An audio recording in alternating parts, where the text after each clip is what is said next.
Movies can have a lasting impression on you and bring back great memories. Certain images you will always remember. Things that have been with me all my life and keep getting added to with every movie I see. I will turn this place into the fucking Wild Bunch if I think you are fucking with me. E.T. from home. This is the end of your rotten life, you motherfucking dope pusher! You gotta be fucking kidding. Welcome to My Cellular Heart Podcast, Season 4, Episode 157. This is a podcast where we take two films that live in our head and heart and bring them together over two episodes by one topic or theme. There will be spoilers, and I'm your host, Phillip Duke, and I'm here with... his cousin Chip. Hello, everybody. That's right. And now... I wonder if... I have a question, though. I wonder if every time I do that, his cousin Chip, hello, everybody part, if people are like, if they're kind of half-assed listening to the beginning, and they're like, have I listened to this one before? Right, yeah, that's what, yeah. Well, that's something also when we do the I'm like, are you ready? I know that you change it up, but sometimes I'm worried that it's always going to be like, change up the part when I'm like, are you ready for listener opinions? And you're like, let's do it. And then I'm like, are you ready to get into the show or to listen to the trailer? And you're like, let's do it. And I'm like, okay, I hope he changes it. But yeah. So this isn't corrections. It's just shit that we were talking about the other day that was, that happened that I never, so I was in the middle of, I was talking about how I had the audiobook for Heat 2. Oh, yeah. And I was telling a story that I heard from Al Pacino. And then you were like, well, let me ask, are they making this movie? How are they going to make it? And then we got into a whole, I remembered some name, and then we got onto this other thing that I'll also correct. But we got onto GoldenEye and that whole thing. So if you hear Thunder rolling, it's just Garth Brooks playing behind me. Oh. Yeah. So Al Pacino said that they never showed it really on Heat, but there was a thing because I had bought Heat 2 and whatever, and all this stuff popped up on like Reels or whatever. And it was Al Pacino talking at a thing for Heat, and they were all there, and he was like, me and Michael talked about how Hannah is like Chip and cocaine, like CHIP, like just doing, like not doing full on lines, but doing like having a little thing and just doing a little spoonful and like just to keep the edge. And that explains so much when you're like, oh, that's why he's like singing when he's talking to that black guy in the beginning, when talking to Tone Loc, right? And you're like, what the fuck is going on? Like, this guy's crazy. And then later on, he's like, she's got a great ass. Like, like he's like on this other vibrate. And like he said, I vibrate. I'm on this level. Like, I'm moving. I make moves. Like, so that was one that was interesting. And then when you read the book or listen to it of Heat 2, they talk about how he has a little bit of coke or whatever, does some uppers and stuff. And so you're like, oh, okay. But it's really good. He says they're going to make it into a movie. I don't know how, because Chris Chihurlis is a main part of this whole part 2 of like where he goes to, Val Kilmer's character, where he leaves, because he has to leave. And so Nate, John Voight, has to set him up to go somewhere, and he sends him to Paraguay. And the whole movie is about going from 95 to like 2000 following Val Kilmer. And then it goes back to 88 to the old crew. So that's the other thing. Like you said, are you going to do like The Irishman? That's what you had asked. Are they going to bring in, who's that guy that was a heroin addict? Hopefully he's not anymore, but he was in a lot of movies. He was on Pearl Harbor. Sizemore. Hopefully if they bring them in, they're going to have to make them all look young from 88. If you bring in all these people. So, maybe, they would let Michael Mann do this. And it's getting better and quicker where they can do that. But also it's like, it's good as a book, like almost just leave it. But it would be cool to see done. But that book was read. At first I was like, this guy sounded like Will Arnett when he's reading it. But he's reading it that way to make it like a gritty crime novel. But then when he would do Al Pacino, he would do Al Pacino really well. And I'm like, oh, he sounds like Hannah. Like, that's awesome. and then weird, he'd okay. change his voice for everybody, but Hannah especially. So, but it had you, almost like you say with comic books, had you on the edge. Like, it was like watching a movie. And then also there was a part, we talked about that Linda Blair movie that I said was like this horror movie. And it's that one that Quentin Tarantino talks about, like, she's a mechanic. Oh, yeah, I forgot. It was something like that, where you're listening and all of a sudden you're like, oh, yeah, he hired those guys. That's awesome. Like, and they show up. So it's way cool. And then the other thing that we were talking about right around then that we couldn't think of the name and we weren't going to look it up because we were in a rush was the guy from GoldenEye, Alan Cumming, who was like, I'm victorious. And he was like, invincible.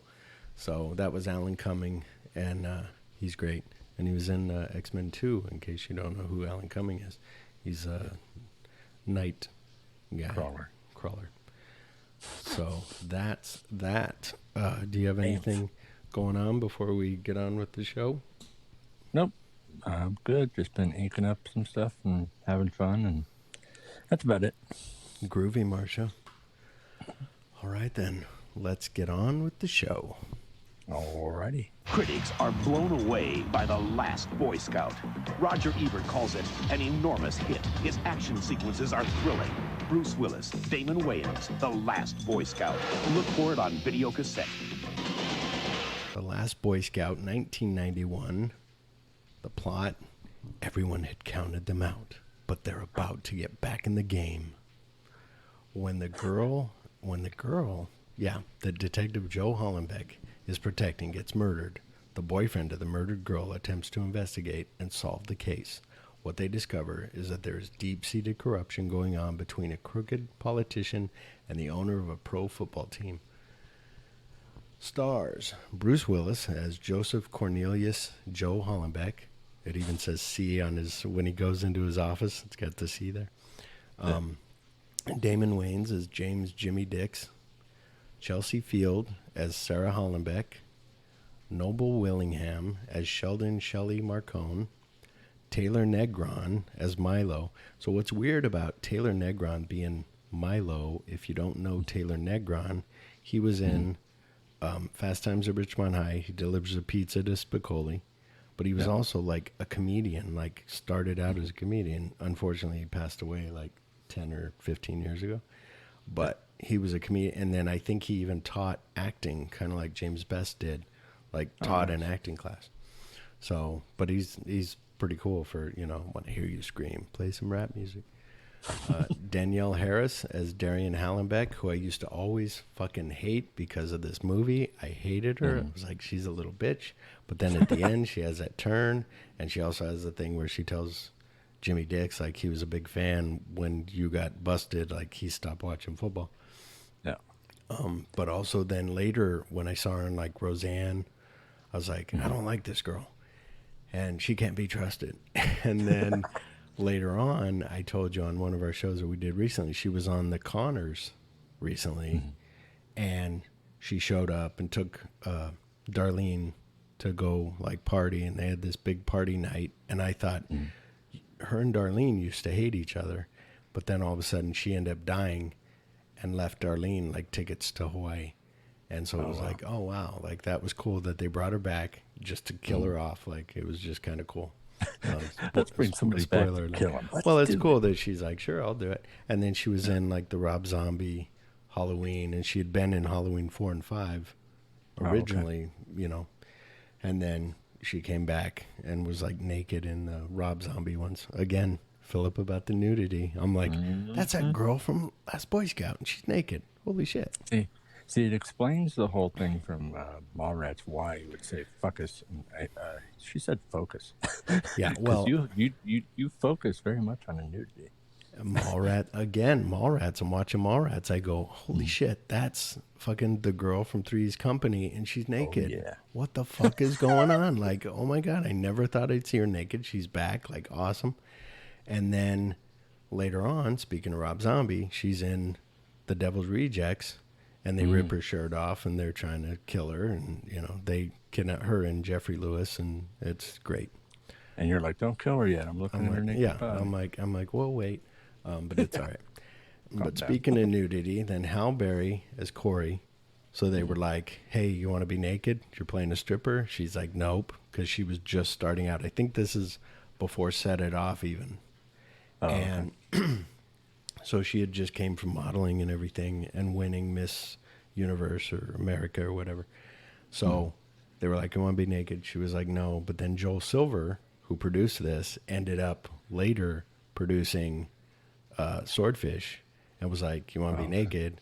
And she had already, I think either Swordfish came out, whoever beat whoever to the theater was that other movie, Monsters Ball. She was naked in, like, having sex with, it's a really good movie, having sex with Billy Bob.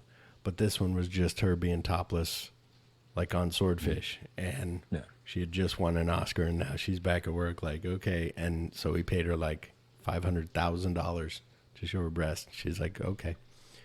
So, yeah. Nice. Bruce McGill, our guy from MacGyver, as Mike Matthews. Kim Coates, our guy, as Chet. Chelsea Ross, who I never knew his name was Chelsea Ross, but Senator Calvin Baynard. Last week we had a guy that was in Air America. This guy was in Air America. Joe Santos, who I always know from Rockford Files. Lieutenant Ben Basalo. And Billy Blanks as Billy Cole. Tybo, doing some Tybo shit. And then I was reading also, he put out some action movies, like some direct-to-video, like with his Tybo stuff. And I'm like, well, that makes sense. Like, your Tybo stuff could have been easily just integrated into some kind of fight scene. Yeah, that's true. And they say, I don't think this is right, but it says, but it kind of works. It says, and James Gandolfini as Marcone's henchman, uncredited first film role. So there is a guy that's kind of bald. He looks kind of like him, but then when you really look at him, you're like, but that's not him. Yeah. But you know from True Romance, 2 years later, that he would be in that. You see the other guy that's one of Marcone's, not Marcone's guys, one of the Senator's guys. He's the guy that's in the, with Blue Lou Boyle. He's the guy that finds the note on the fridge. So you're like, okay, maybe Gandolfini was in there, or maybe Gandolfini was in the dark area when they come in, when they throw their shredder key into the fire. Like, maybe Gandolfini's in that scene, but I don't think he's one of the guys. But anyway, who knows? Yeah. Everybody check it out. Let us know. I didn't rewind. I just watched the movie. Gotcha. Okay. Written by, story by Shane Black and Greg Hicks, and screenplay by Shane Black. So this must suck. If I helped you create a story, I don't know how much I bring in, but all of a sudden you sell the screenplay for $1.75 million. Do I get any money from that? No, because you wrote the script. So it's like, motherfucker, right?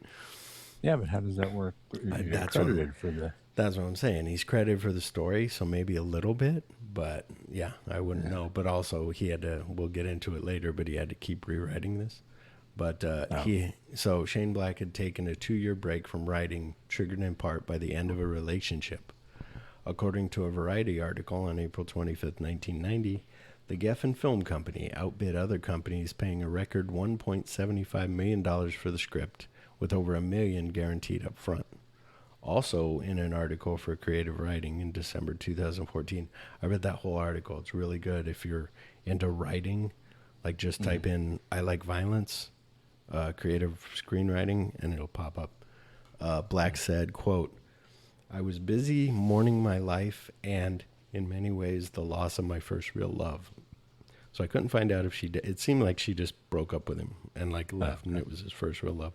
I didn't feel much like doing anything except smoking cigarettes and reading paperbacks. What would Joe do? He'd smoke a bunch of cigarettes and shoot up a bunch of stuff. All things come around. Time passed, and eventually I sat down and transformed some of that bitterness into a character, the central focus of a private eye story, which became The Last Boy Scout. Writing that script was a very cathartic experience, one of the best experiences I've ever had. I spent so much time alone working on that. Days which I wouldn't speak.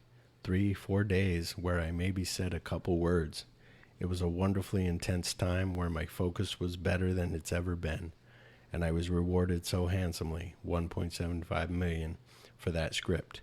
It felt like a vindication and like I was back on track." And a big finally, fuck you to the lady that left him. exactly. He's like there, and also just he had written, helped kind of rewrite Predator while they were working to put in those jokes, Yeah. And then, I said, "Damn, your pussy's so big. Damn, your pussy's so big." She said, "Why are you repeating yourself?" I said, "I'm not." But he did that, and then he wrote Lethal Weapon, and that got picked up, and then he got hired to write Lethal Weapon 2, and they didn't like that he killed off Riggs at the end because they were like, "We want to make more of these movies," so they had him redo it, and he said he's reread Lethal Weapon 2, and it's really good. He thinks it's one of the best things he's ever written. That was in 2014. So Yeah. I'm like, I want to see. He said people ask him when they see him, they're like, "Can we read that?" And it's either a treatment or something. And he's like, "Sure," and they love it. Finally, however, Blackwood break the record yet again 5 years later, earning $4 million payday for The Long Kiss Goodnight, which is coming up next week. Directed by Tony Scott. Rest in peace, Tony Scott. All right, we're on to Chip's favorite, Recasted. We got a lot of names here. Yes. So I didn't go with the age of the people then. I kind of went with an older age, except for the football player. Are you ready? Probably got the same football player you do. But anyway, Joe Hallenbeck, Brad Pitt. Jimmy Dix, Donald Glover. Okay. Sarah Hallenbeck, Julia Roberts. Wow, that is, yeah, okay. yeah. Sheldon Marcone, Michael Shannon, Nice. because he's a good bad guy. Milo, Guy Pearce. Ah, nice. Yeah. I almost made Joe Hallenbeck a Guy Pearce, but I was like, no, because that lockdown was really good. Darian Hallenbeck, Julia Butters. She was in the Gray Man. She was in the Gray Man, by the way. Did you watch Gray Man? Not yet. She's in that. It's pretty cool. Yeah, like the first person I thought of was Julia Butters. Yeah. Just because of American Housewife. So. Yeah. Corey, yeah, she's gotten older now. In Gray Man, I'm like, I don't know. My wife's like, yeah, she's not young. Like I said, you still like her? She goes, yeah, I love her because, like you, like that's where we grew up with her. So for Corey, the daughter, I have Tessa Thompson. I mean, the girlfriend. Sorry, Jimmy Dick's girlfriend, Tessa Thompson.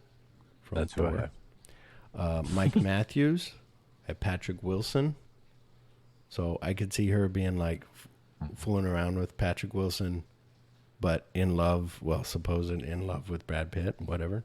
Senator Calvin Baynard, Russell Crowe. And of course, nice. Yeah. That works. What do you That's got? awesome. Did I forget anybody? That was all we're doing, right? Nope. I think that's it. All right. Yep. Let's see. Joe Hallenbeck. I have Zachary Levi. Very good. I like to see him also just like down on his luck, like chubby looking, just dirty and yeah. Yep. Jimmy Dix. I have Anthony Mackie. Ah, that's a good one. Yeah. For Sarah Hallenbeck, his wife, I have Olivia Wilde. Okay, cool. For Shelley Marcone, I have Dennis Quaid. Ooh, that's a good one. Yes. I was thinking of Blood and Bones. So I was like, Well, that would and work. he plays a bad guy in the the Billy Bob Thornton thing on Amazon. Starts with a G. Anyway, he's a bad guy in that. He's really good.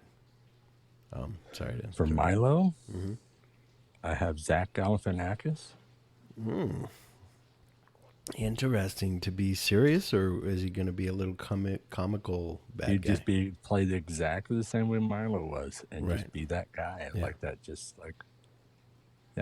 saying it, like saying their names the way he does, and all that stuff. I Yeah. could see Zach Galifianakis just being so, and how irritated Milo would get with people because, Yeah. So for the daughter, of course, we have Julia Butters. We both did that one. For the girlfriend, Corey, we both did Tessa Thompson. Cool. For Mike Matthews, I have Dan Fogler. Oh, cool. Oh, wow. because Bruce McGill was a little funny but he was also more. And this guy and Dan Fogelberg, no, that guy from from the Star Wars movie and from not a real Star Wars movie, but where they went to, and then he was in Fantastic Beasts.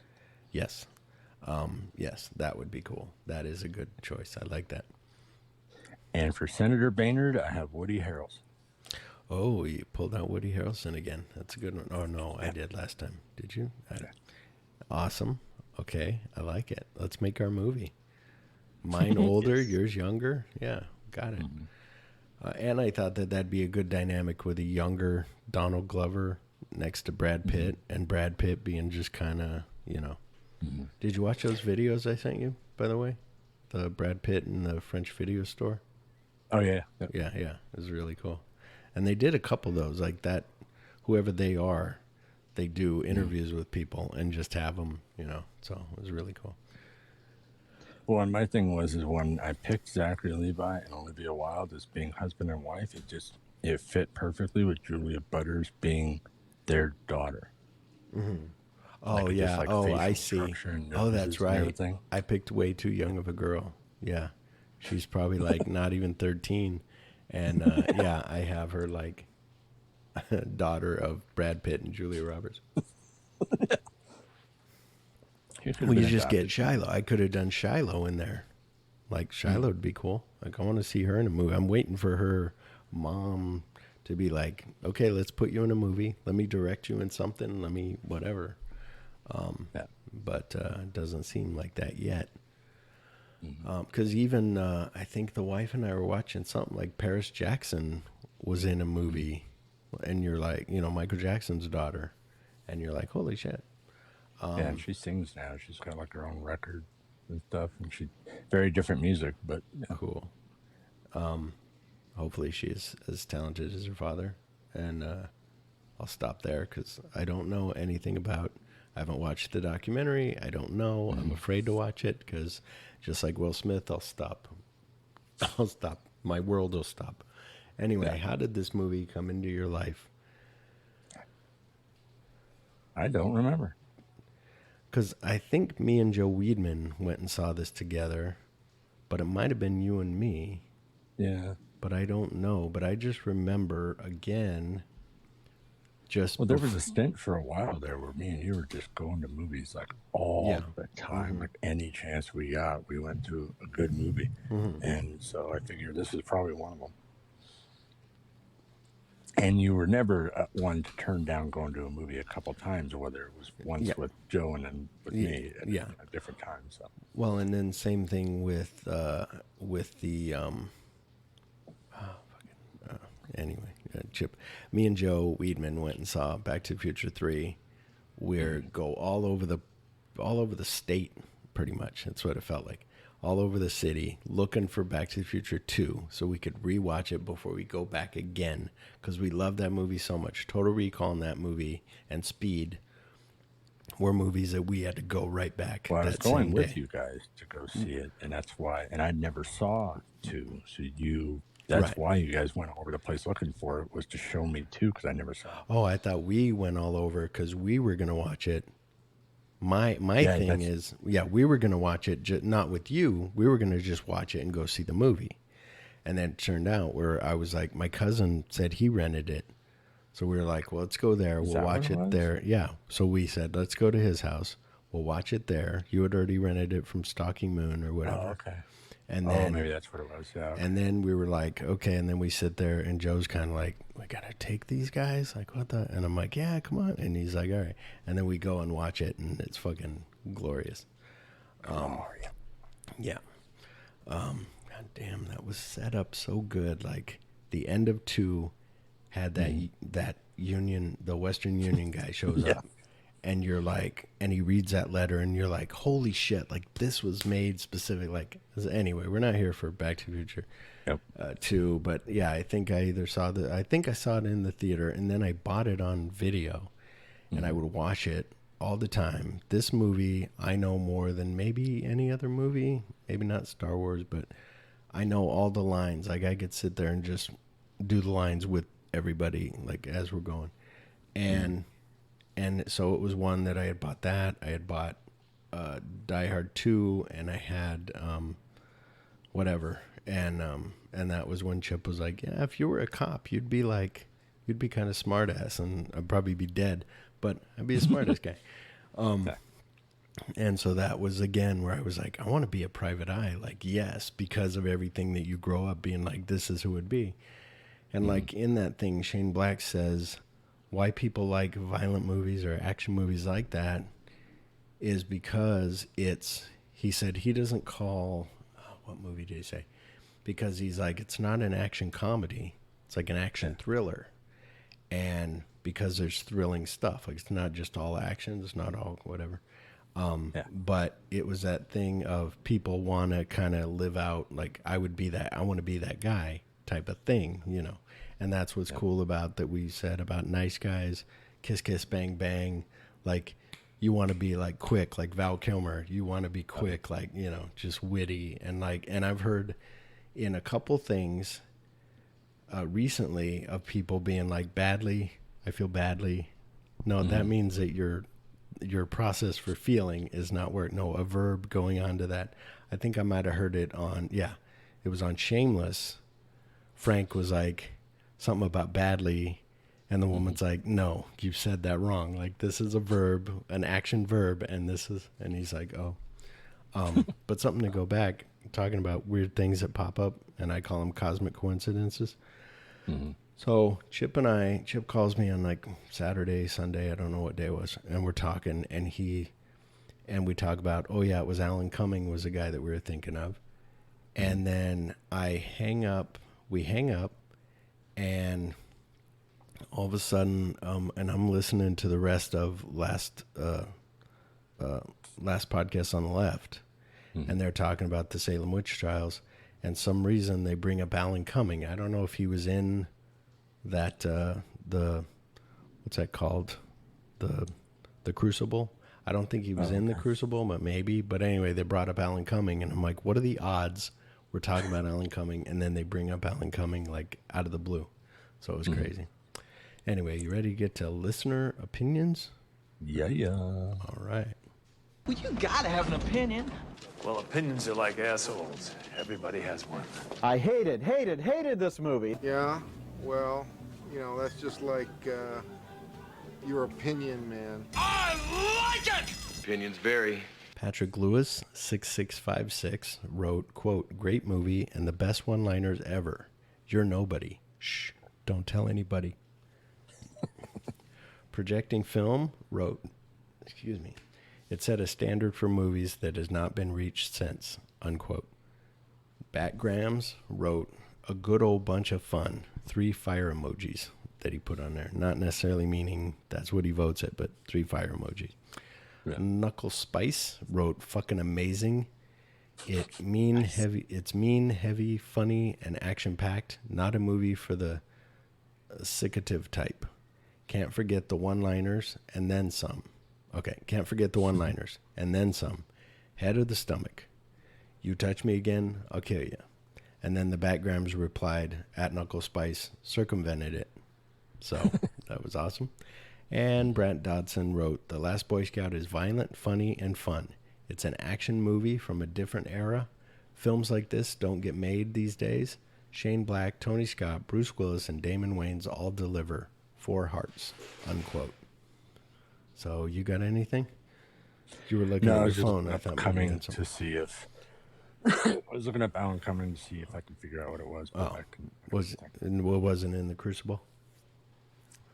Well, I was looking for anything recent that maybe that they were talking about. That was kind of a recent thing. I forget why they mentioned him. Maybe because he's a British guy. I'm not sure. But anyway, you ready to discuss this thing? Here we go. Yeah. All right. During halftime at a televised football game, LA Stallions running back Billy Cole receives a phone call from a mysterious man named Milo, who warns him to win the game. Cole ingests PCP and, in a drug-induced rage, brings a gun onto the field, shooting 3 opposing players to reach the end zone. Cole then shoots himself in the head. Meanwhile, private investigator Joe Hollenbeck fucks a squirrel to death. No, a disgraced former Secret Service agent who at one time was a national hero for saving the president from an assassination attempt, discovers that his wife Sarah is having an affair with his best friend and business partner, Mike Matthews. So I love this part that he's just like, he's down on his luck. He's sleeping in his car, but he tells her like, oh yeah, I slept in the office. No, you didn't. You slept in a car because you were drunk and you just probably passed out. The dialogue with Mike when Mike calls and he's like, oh, I was going to leave a message. And he's like, what are you doing? And he goes, I think I fucked a squirrel to death. And he goes, what are you doing now? And he goes, I'm planning on smoking some cigarettes. Can you postpone? They're pretty good cigarettes. And so you're like, okay. And then the other thing that I like we talked about, like Sherlock Holmes or people that know their jobs really well, that know a different way to do something that isn't really the way maybe was taught, but if you do it enough, you know it.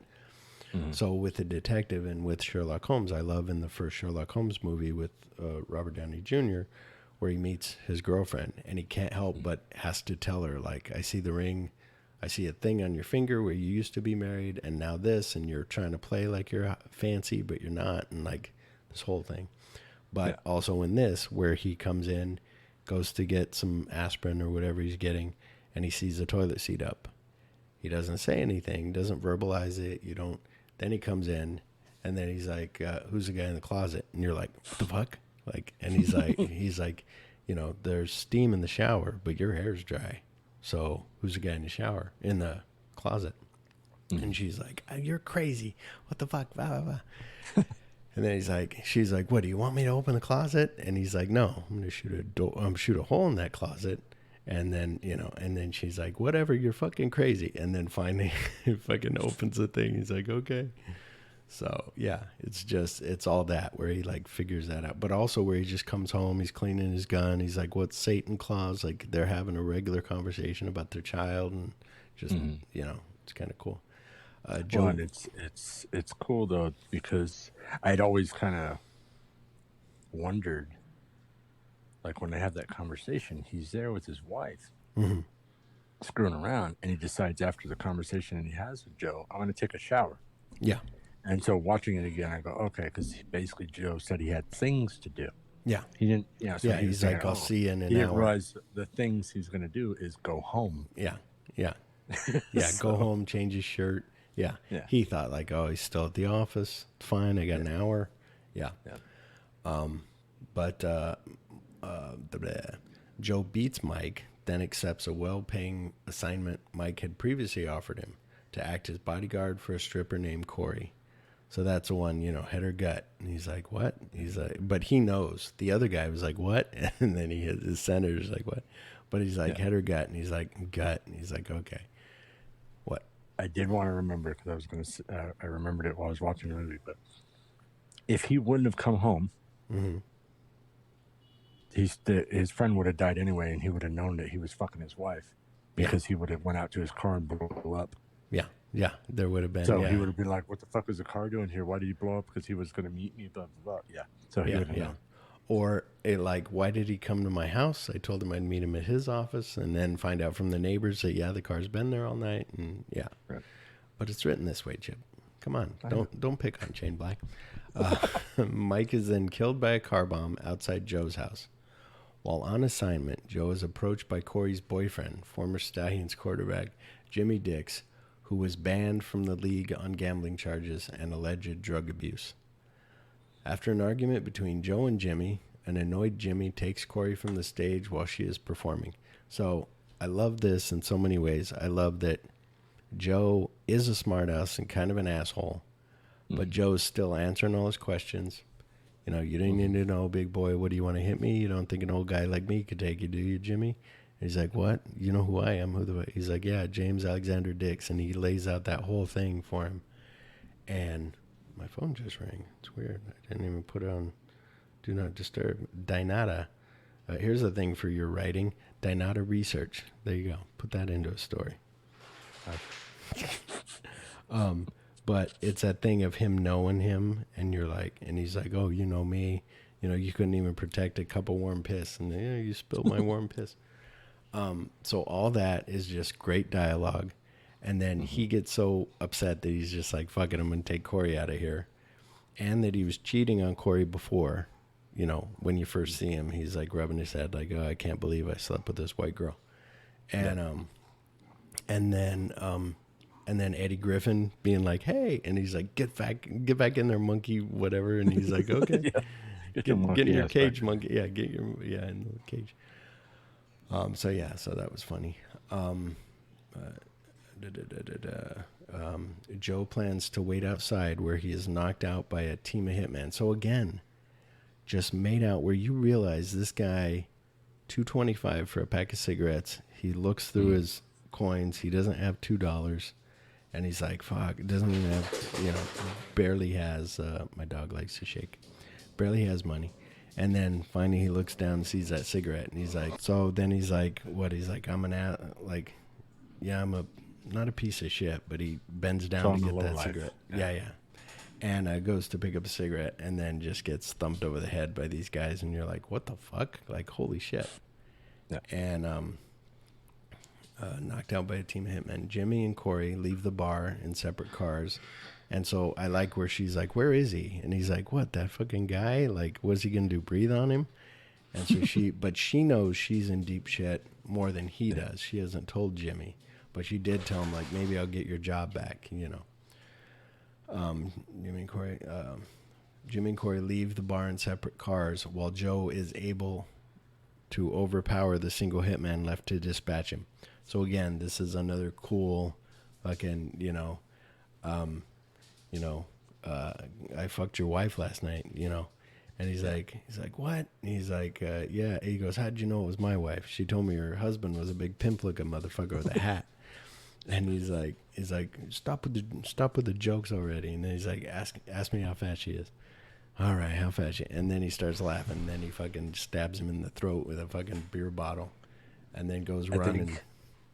Honestly, I think out of the whole movie, that's the only thing that I don't like about the movie is the two jokes that he gives him are jokes that I knew back in grade school. Right. Yeah. Exactly. That they were so old that I was just like, he had, you know. Yeah.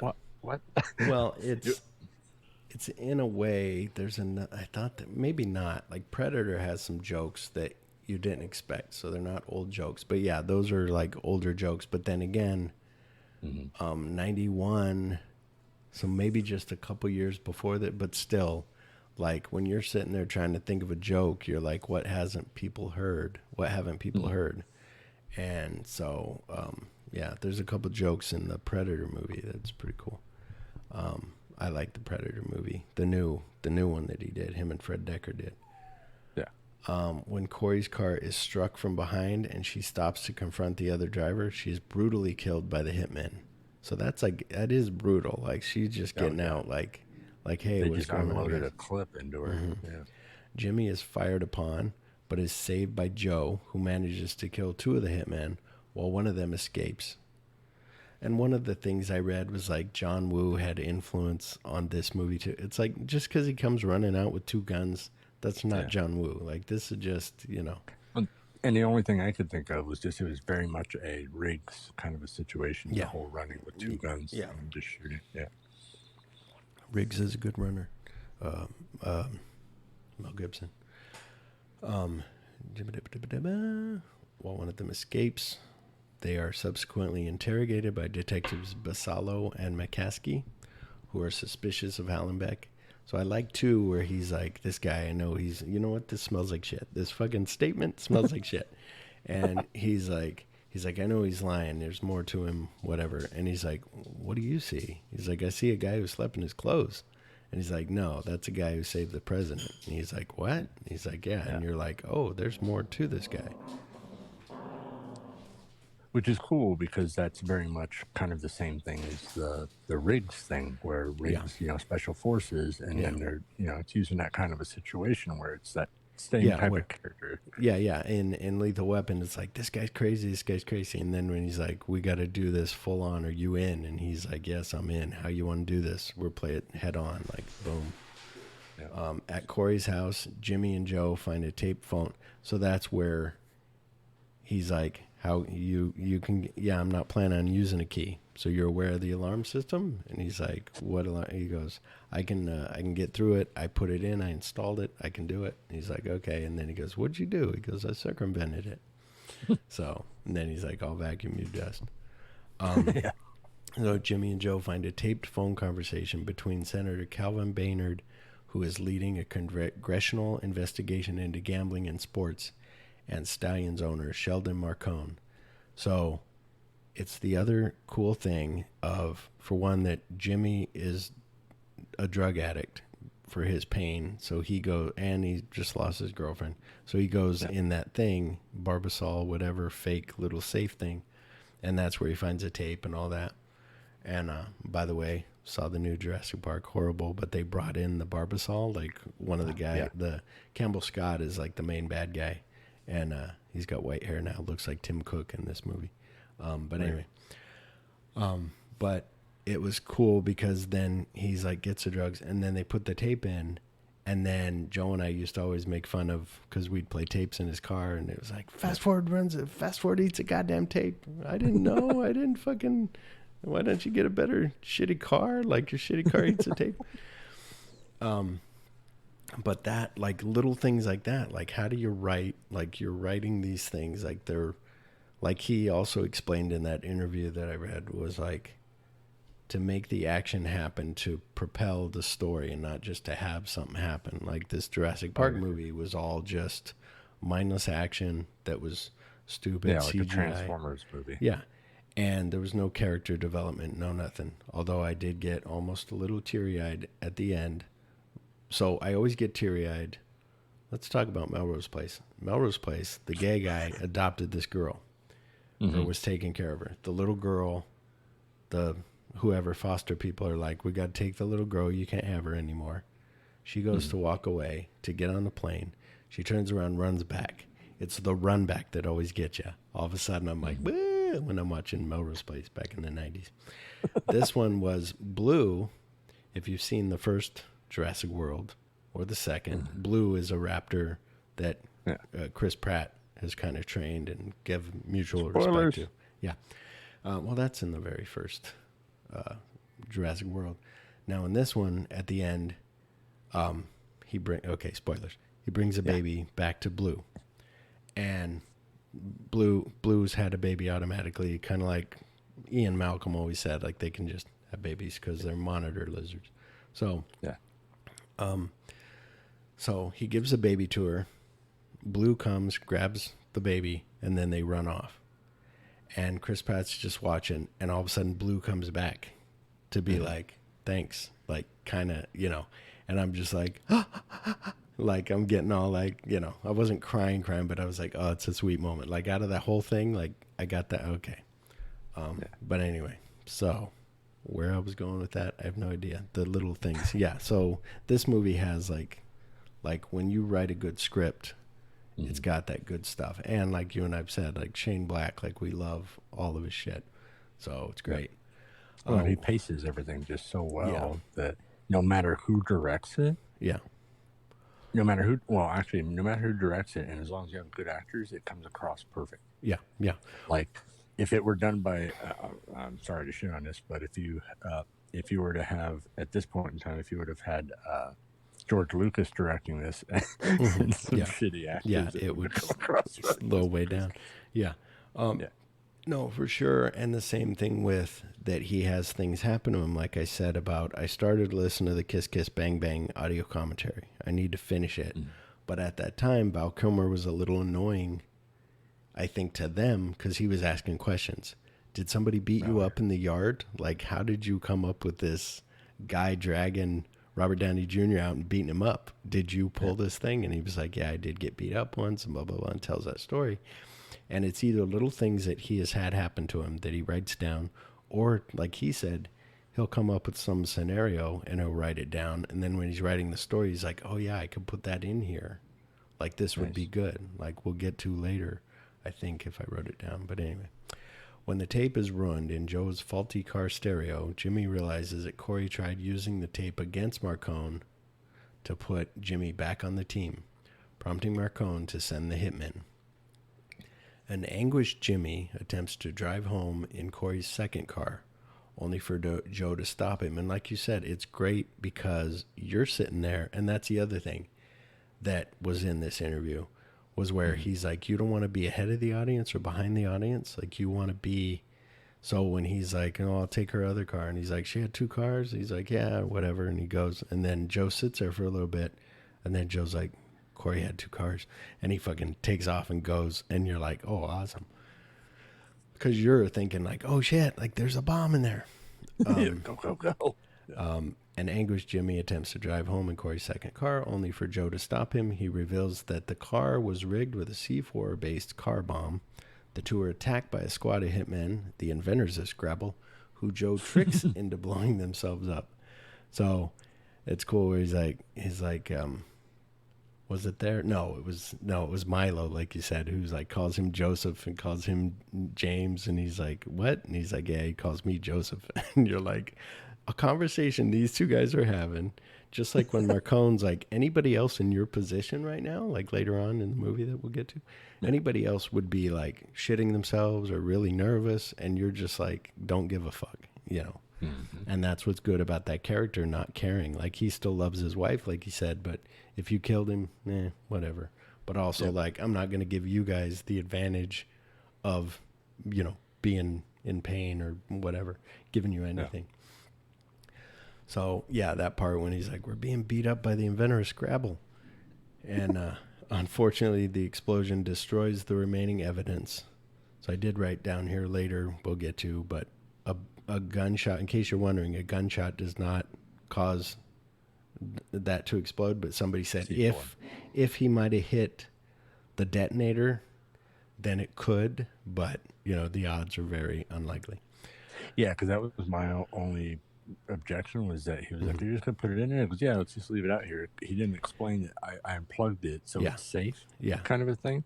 So when he pushed it onto the actual connection part, I was like, okay, but he didn't put the point, you know, the detonator stuff back into it. It's so like, I was like, him shooting it isn't gonna matter. Like on Die Hard, even though you may not know, or you're a novice to movies or whatever, he pulls out the C4, and he kind of is explained to Al, C4 is an explosive, blah blah blah. But then he takes it, when he finds the detonators, he starts to put them in, and he's like, fuck it, and he puts them all in there, and you're like, holy shit, and then pushes them off, and when they hit together, like kaboom. And so it works. Like, that's okay, that makes sense. But anyway, we're not here to talk about Die Hard, Back to the Future 2. We're here to talk about The Last Boy Scout. Joe reveals to Jimmy that when he was in the Secret Service, he witnessed Baynard torturing a woman in a hotel room and assaulted the senator to thwart the attack. So that was when they were leaving the police station. And he was like, how do you know his number? When he's like, whose number is this? And he's like, that's Senator Baynard. How do you know? Okay, I called him a couple times. All right. Like, what the fuck? That's his home number. And the other thing of like, those are pants. You wear them. $650 pants. Do they have a TV in them? Nope. Okay. Like, I'm way old. And then later, like, you know, just all that stuff. It's so well written. Baynard's retaliation by having Joe fired from the Secret Service for refusing to cover up the incident. At Joe's house, Jimmy meets Joe's abrasive daughter, Darian, who is disrespectful to her father. Like, I love for one, when he's that whole discussion between them, you know, Uncle Jimmy calls you that. Oh yeah, there's a real stand-up guy, like fucking, you know. And then he's like, you want some ice cream? And she's like, no. And he throws it. And he's like, you know how much I hate wasting food. And then she gets up, goes into the freezer, grabs fucking ice cream. She's like, fuck you, Dad. And you're like, motherfucker. And then her mom doesn't say anything about her cussing and using bad language and just being mean to her father. And of course, what is she watching on TV, Chip? I wasn't paying attention. You weren't watching. It was the electrocution scene of Martin Riggs. Oh, sweet. Yeah. The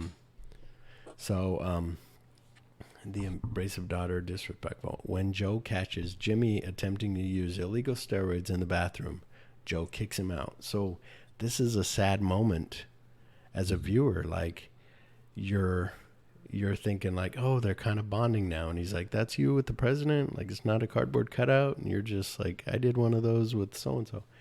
And you're like, awesome. And then when he finds him with the drugs, and you think maybe after, for one, Damon Wayans like spitting out blood while he's talking, like works out great, like just realistic. But then also you're just like, oh, maybe Joe will care. And Joe doesn't care. He's like, that's drugs. Fuck you. Get out. Like, I have my morals. So, well, and it's not just that.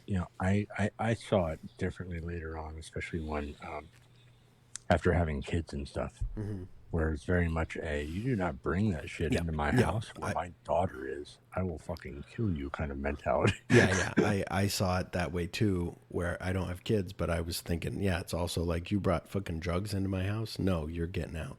But also just not listening to him, but not listening to him, you know.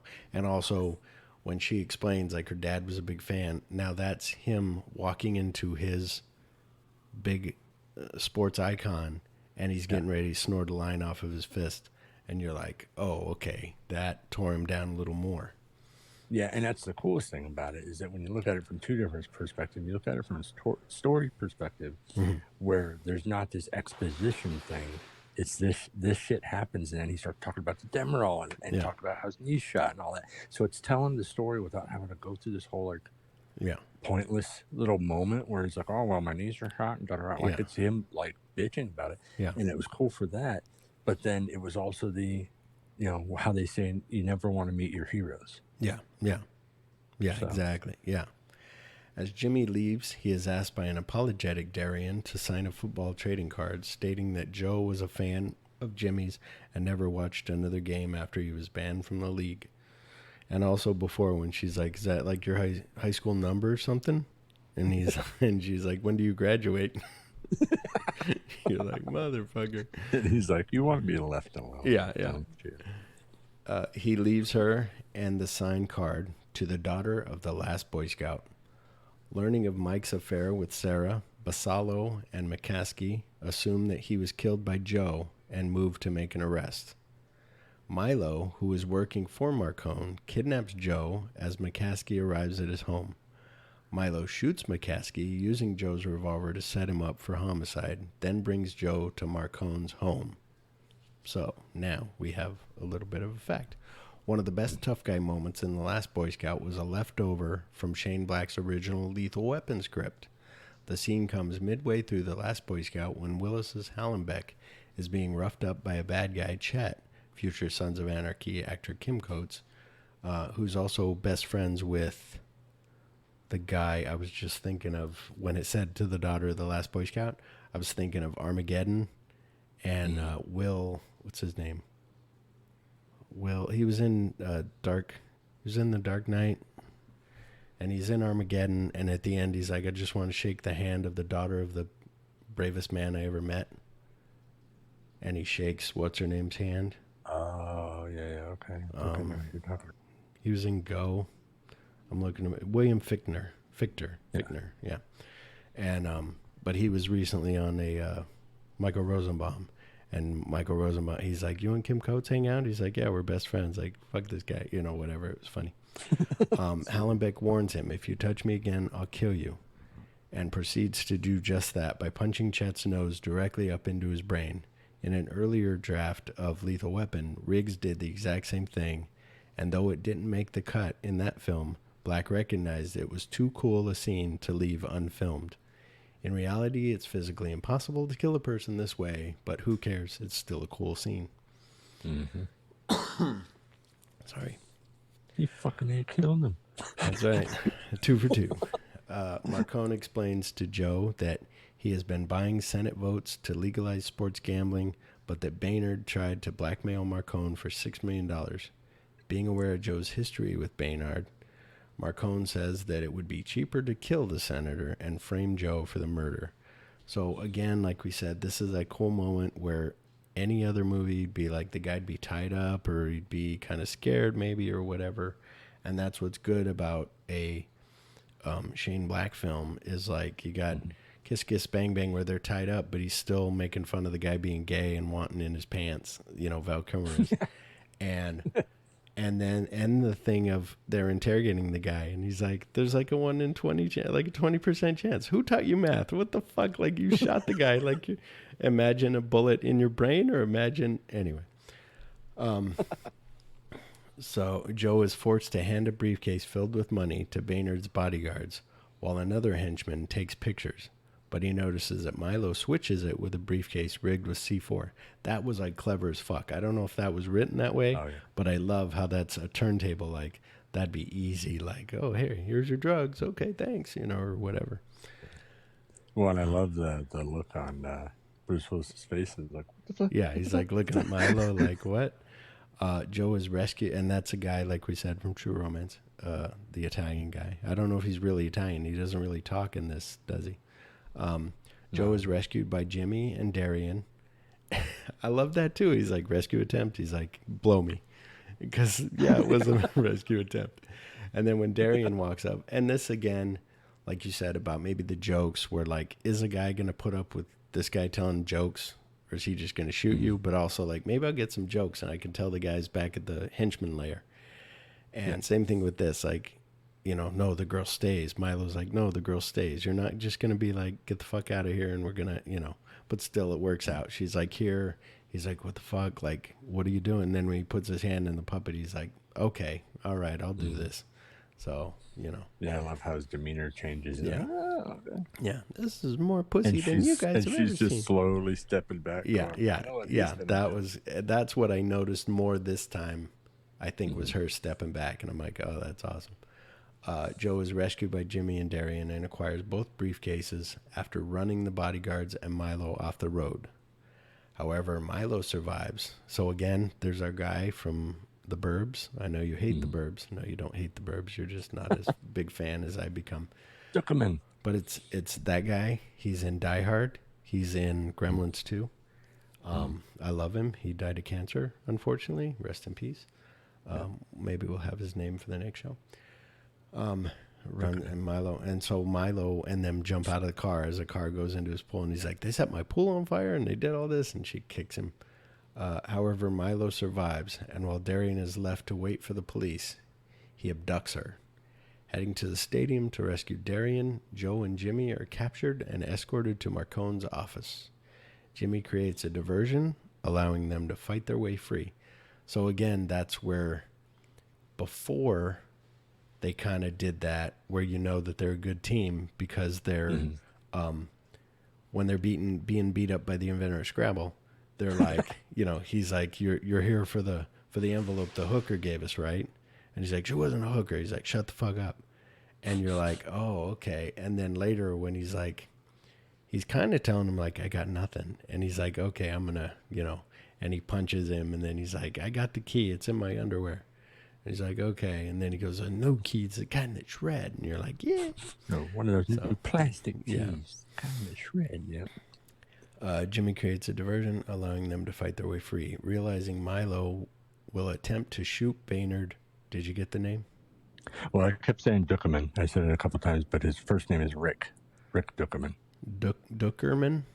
Duckerman. Duckerman. Ducommun. And when did he pass away? 2015. Rick Duckerman. Rest in peace, Rick Duckerman. Everybody go see those movies. He's funny. Another great comic from Canada, because apparently a shit ton of them come from Canada. Exactly. Realizing Milo will attempt to shoot Baynard from the stadium lights, Joe goes after him while sending Jimmy to warn the senator. Grabbing the game ball, Jimmy throws it at Baynard, knocking him down just as Milo starts shooting. Joe and Milo engage in a savage battle, which ends when Joe knocks... So I love... Milo throws a gun when it's empty, and he's like looking for this, and he throws a bag, and he throws a gun, and he just catches it right away, and then fucking beats him with it. That's awesome. Well, I then just gets stabbed in the leg. Like, as frustrating as Milo gets, all he could think to call him is, you asshole. Like, that's all he just... Yeah. And I was just like, all right. Yeah.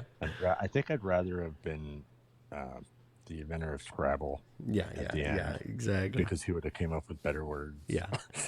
Well, and that's one where they said this went through, like, even though he was paid so much for this script, it went through a lot of rewrites of them trying to figure it out. And what one of the, I think it was the editor or somebody was saying that there was so much male testosterone flying around that everybody was right.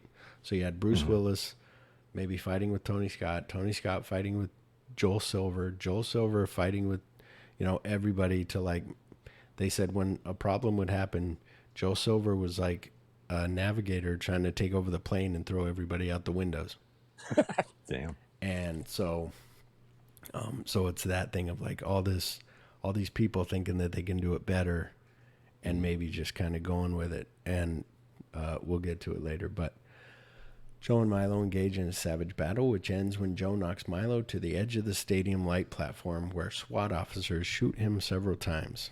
Milo then falls into the moving rotor blades, which always makes me like, oh, jeez. Yeah. And everybody in the audience there is like, oh, like, yeah, everybody's like, just all of a sudden there's a hush. Like, oh God. Yeah. I would have liked it if you would have heard a little bit of, yeah, true. Would have had like a Goonies moment. Yeah. The briefcase, or Stand By Me. The briefcase of money is recovered, and Marcone, having escaped with the rigged briefcase, is killed when he opens it at the estate.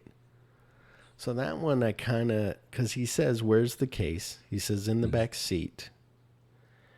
The guy from Rockford Files goes there, and he's like, it's not here. Then they're like, check the trunk. He gets in the trunk, opens it, and there's money. Yeah. So it's like the money case is in the back seat. If you told him like the bomb is in the back seat, he's going to open that case. Seat. I think he said in the back. Okay. I thought he said, okay, then you're right. Because he looked in the back. Yeah, he probably meant in the trunk. He probably meant in the back. And that was a regular thing that you would write of somebody looking in the back seat and being like, no, I meant in the trunk. Yeah. So, okay, you corrected me. Thank you. I love this movie now. The briefcase of money is recovered, and Marcone, having escaped with the rigged briefcase, is killed when he opens it at his estate. The next day, Joe and Sarah reconcile, showing solidarity to a receptive Darian. So I like there where he's like, fuck you, Sarah. Like, it's all the stuff where she was like, tell me, like, fuck you, Sarah. Like, what the fuck? Like, all this stuff. And she's like, I'll get a dog. And he's like, no, you don't need a dog. To a receptive Darian. Joe and Jimmy decide to become partners, and the two banter and discuss one-liners. So if you hit him with surfboard, what do you say? Surf's up, pal. Yeah, that's right. Old Satan Claus, he's out there. Water's wet, sky's blue, and old Satan Claus, he's out there. The end. Well, and then the last thing was be prepared, Jimmy. That's my motto. Be prepared. Right. Last Boy Scout. That's right. Shane Black and Tony Scott both said in later years how the original script was far better than the final film. Black's original final act was thrown out. As first written, this would have taken place almost entirely on the water, in boats, rather than at a football game. Black was also asked to pare back his script's darker, nastier elements. For instance, Hallenbeck's wife, Sarah, was originally going to be abducted under threat of being put in a snuff film. This was excised both due to concerns about getting past the censors, but also because Bruce Willis felt that if he spent the movie fighting to rescue his wife, it would be too similar to Die Hard. So, a snuff film is like they're going to kill her on film.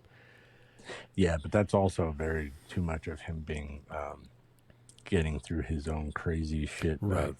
The lady leaving him, he wants the lady that left him to die. Kind of thing. Well, so it was cathartic because, of course, in his original script, the bitch dies. Yeah, but she doesn't die. The ending of The Last Boy Scout that was filmed bears almost no resemblance to what Shane Black wrote in the original script. In the finished movie, the climactic reunion of Hallenbeck with his estranged wife Sarah feels like an afterthought, but things might have been very different. Again, Black was ordered to remove a snuff movie subplot, which would have seen the despicable Milo, Taylor Negron, attack a naked Sarah with a chainsaw. However, when Hallenbeck and Jimmy burst in, the ensuing battle would have seen Sarah take her own revenge on Milo personally. Oh, nice. So, so that would have been cool. And you'd have nudity. His dick off. I'd be like, oh, nudity. That's right. Cut him in half or something. So then they had a hard time making this film, which I said. Bruce Willis and Damon Wayans didn't get along, which we know about Damon Wayans from our Tony Scott filmed so much that it was very hard to edit, and several editors were brought in until finally Stuart Baird came in and fixed it all like he did with Tango and Cash and Demolition Man before. And Joel Silver was egomaniacal and tried to take control of everything. And he was like, there needs to be a spider. That wasn't Joel Silver. Superman. That wasn't Joe Silver, but yes, that was Jeff. Oh, I thought that was him. No, that's what you thought. We said that before, but I forget the guy's name. We'll have that on correction next week. On a side note, it is said that Tony Scott took Joel Silver's characteristics and made it into Lee Donowitz in True Romance. So nice. That's what a asshole he was. That's hilarious. And this film convinced Shane Black to direct his own scripts going forward.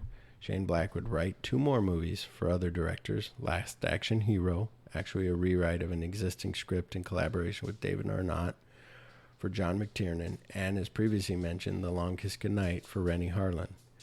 However, Black says it was The Last Boy Scout that convinced him to start directing himself, which he would eventually do with 2005's Kiss Kiss Bang Bang.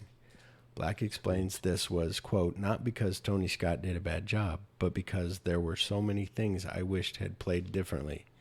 There was, Black says, a general sense of a project not reaching its potential, I thought.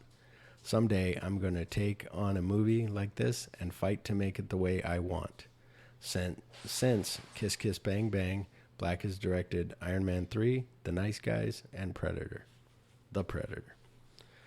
So, is there something in this movie that sticks with you? Probably the nose in the brain, the touch me again, I'll kill you, the jokes in the alley, all the one-liners.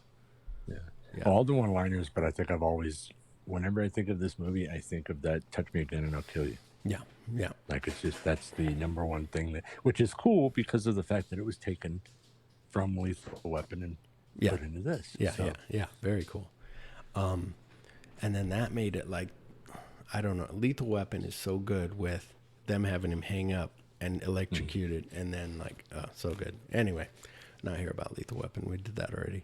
Rotten Tomatoes critical consensus reads, quote, The Last Boy Scout is as explosive, silly, and fun as it does represent the decline of the buddy cop genre. So I think that's one thing that he excels at is buddy cops, like the banter between them, like nice guys and all that, like so good. I would really like to see him tackle a buddy cop thing, but with 2 women. Mm-hmm. Yeah, that'd be cool. One of my favorites is The Heat with Melissa McCarthy and Sandra Bullock. Like I watch that several times on HBO Max. I'm like, I loved it. Like it's just funny. Like she puts a gun in her the knife in her leg and then pulls it out and then and puts the knife back in her leg. Well, and I think out of all the movies that I've watched in years. Mm-hmm. That is the one that made me laugh the hardest. Yeah. Through the whole damn movie. Yeah. And my wife went and saw it with her mother.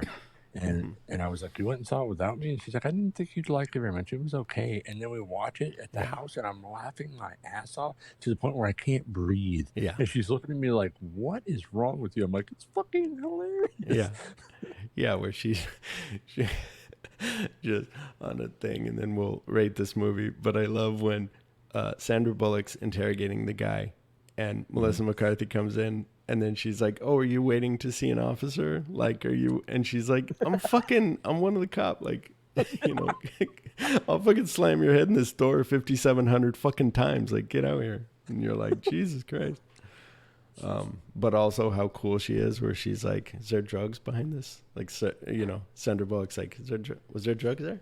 Oh wow, look at me!" Like, I give this movie 4 out of 5 cellular hearts. I was gonna give it 3.5, but I went for 4 because it is rewatchable a lot. A lot of movies recently. I talked about Jurassic Park. I give it 3.5. Maybe I should drop it down to 3, but there were some kind of. I'm gonna drop it down to 3 anyway. What do you give it?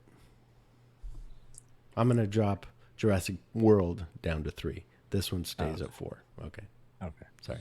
Yeah, I was kind of going about 4.5 because there isn't much about it. Only a few things that I bought it. I didn't just rent it. I bought it this time. Oh, cool. So was it $5 or did you find it? Was it more? $10. Oh, okay. Not bad. Because it was weird. It was only like $2.99 to rent. Mm-hmm. But I was like, I might as well just pay the extra and just have it because it's a fucking badass movie. Yeah. Yeah, because there isn't much to it that really makes you go, like that could have been not here or whatever like that. And it plays pretty fast and loose and just good, you know. Yeah, and everything leads into something like there's nothing that's making you sit there and go, come on, get to the good stuff. Like everything works. So. And something where back in the day, I think I've told this story, but now we're on Last Boy Scout, so I can tell this story again. With Brant, I was working at the video store. Brant was assistant manager. I was whatever, a peon.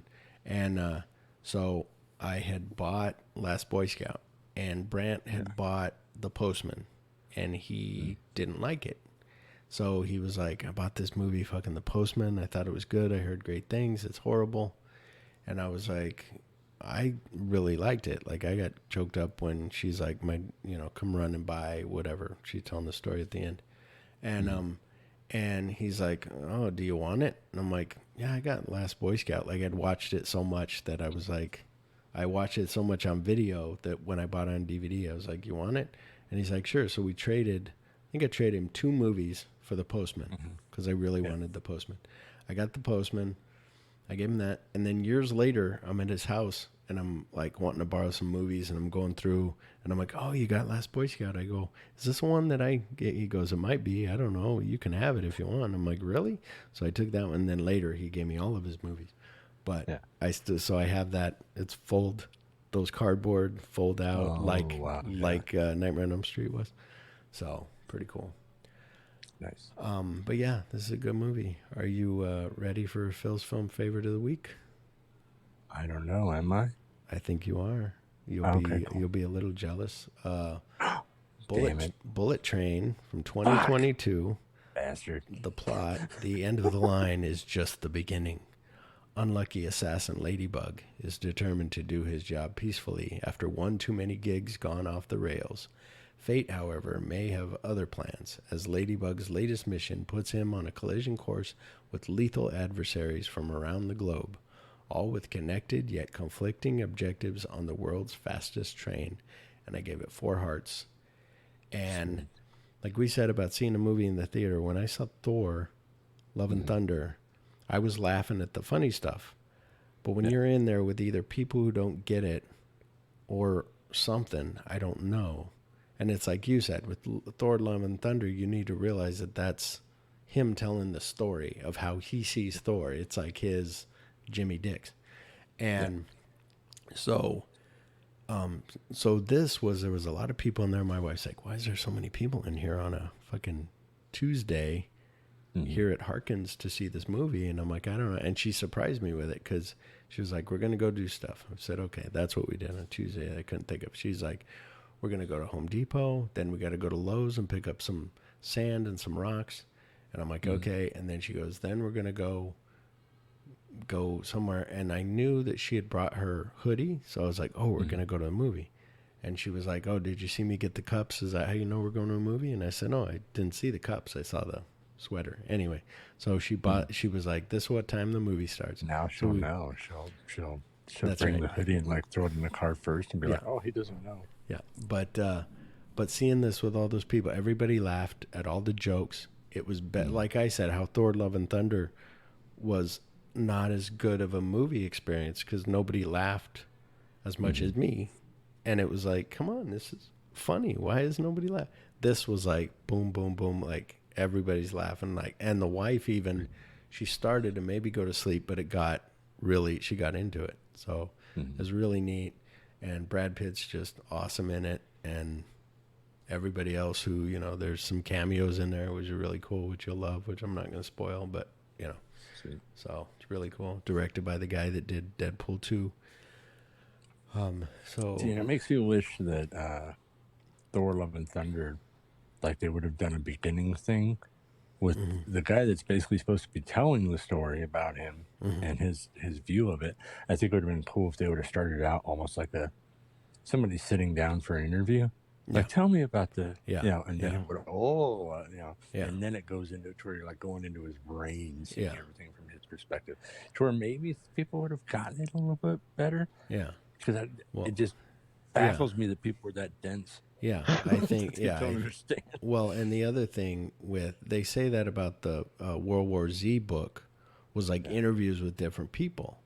And that's what people thought the movie would be, but it followed Brad Pitt on all these different adventures. But originally the book was like Interview with a Vampire. Like it was interviews with these different people.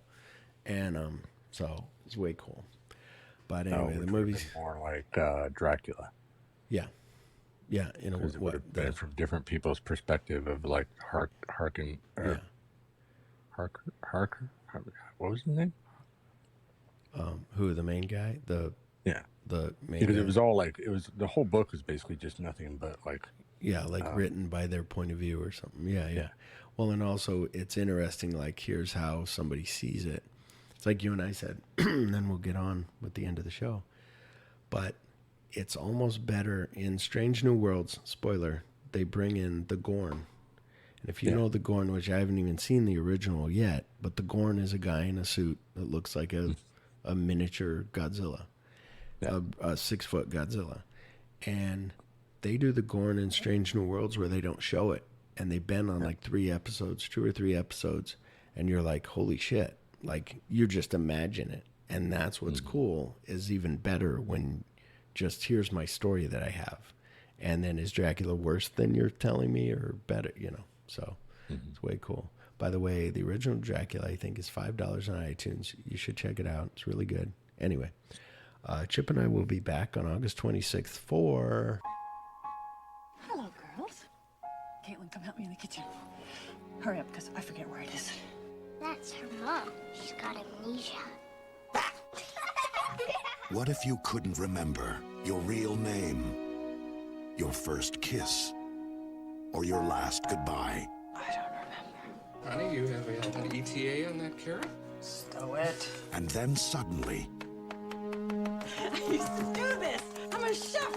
Yeah! without warning, Give me something else. Celery! Italian! Ah! all your memories Name's Charlie. I'm coming back. came flooding back to you. Evening, Charlie. Long time. One bullet at a time. I got movement on Samantha Kane. Good. I may have a lead on someone. They still have some of her stuff.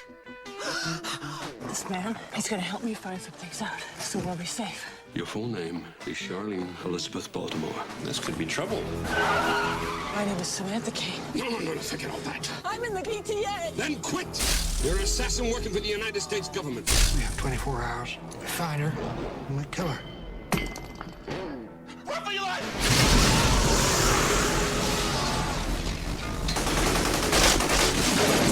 Charlie Baltimore's alive, sir.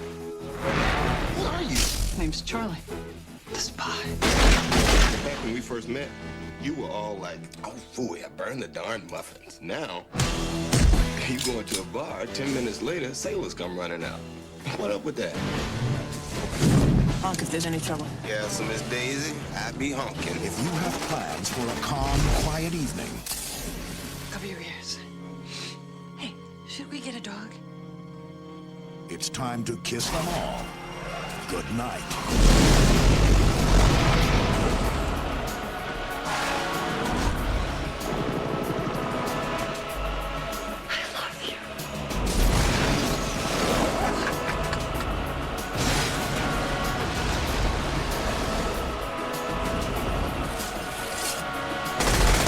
Gina Davis, Samuel L. Jackson, The Long Kiss, Good Night. Directed by Rennie Harlan. That's right, from 1996. It's A Long Kiss Goodnight, another Shane Black written, Rennie Harlan directed. And he was saying like they were going to do Long Kiss Goodnight and then they had to postpone it because they were making Cutthroat Island first, her and Rennie. And then they did Long Kiss Goodnight. So I'd like to rewatch. I remember I saw it back in the day, but I was just kind of watching it, like not watching it, but having it play. I'd like to watch that again to see if it was, I'm sure it's not that good, but it might be better than it was back then. Yeah. But anyway, certain movies stick with you. They stay in your head and heart forever. So from all of us at My Cellular Heart, keep watching movies. What do you have to say, Chip? Anything? Be prepared. Is that your motto? Yeah, that's my motto. Be prepared. Water's wet, sky's blue, and the podcast is over. Yeah. That's true. That is very Yeah, true. yeah, It is. it is. Yeah. All And, right. oh, yeah, don't forget, women have secrets. Oh, Bye. yeah, that's right. Bye.